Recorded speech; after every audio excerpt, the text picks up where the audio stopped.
This the time as top international commentators coming into our own and no mistake.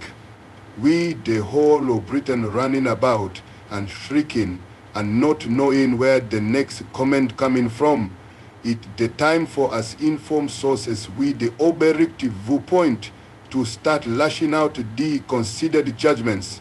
First off, Brits, I know good voting for this million heave. Heave a ikri no the first water all this fame, but first off, a load or all cobblers. How you gonna vote for a man what saying he looking for a mandate to rule? He got the mandate on account of he got the feet under the table at the family number 10 Downing Street.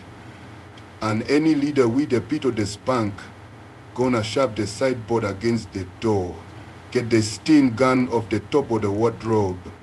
And soon as the opposition start running off at the move about the being time to get out, he gonna start pumping out the sophisticated political arguments through the letterbox. Well, imagine him saying this election all about who ran the country. Anyone asking this question in Uganda gonna find himself with the answer tattooed on the liver. Simply take the issue or they discuss any minors. What beating me is where they get in the upper hand in the first place, walking to the rule, etc.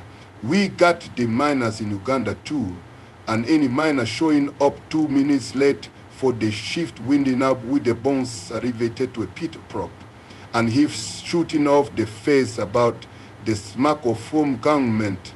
I tell you, in Uganda you can hear the smack 4 miles away on a clear night. Likewise, anyone complaining about the rising food prices and similar gonna be taking a light lunch off a fricasseed leg and counting himself lucky he can still hop.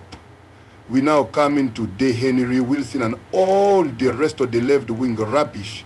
What kind of revolutionary pottering about? Looked the famous Mr. Minerva. If you the revolutionary opposition, you got the Oberclivation to come out of the hills with the trained madmen behind you, including the Russian ordnance and the Chinese advisors and the Arab sympathizers, are not stopping before you got the entire cabinet with the heads stuck up on the prominent poles. What Kalim and Healing, the gang doing, whizzing about in the Green Rovers and the charcoal glow suiting, and going on the telly with the big smiles and the reasonable argument. How could be in the open forest and cobbing the Molotov cocktails and Simla also slitting a few prominent frauds instead of taking the tea with the notorious Shervy? What kind of revolutionary called Shirley? How far you reckon Russia getting with Shirley Stalin at the helm? How much trouble you figuring Batista getting FM Shirley Castro? The liberals running true to form though, with the front line consisting of a TV dog, the world's fattest man, and the one what doing the first class impressions of the goal.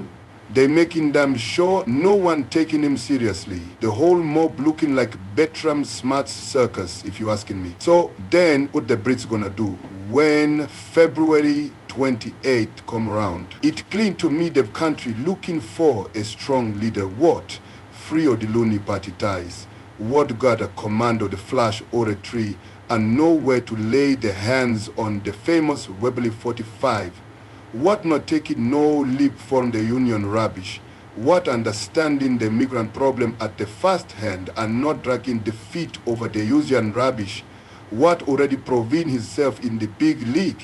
What got the top British military trained as seen on the Duke of Wellington and the Horace Nelson and Simla and what going over big way the female populace? No point going on. Everyone catching the drift.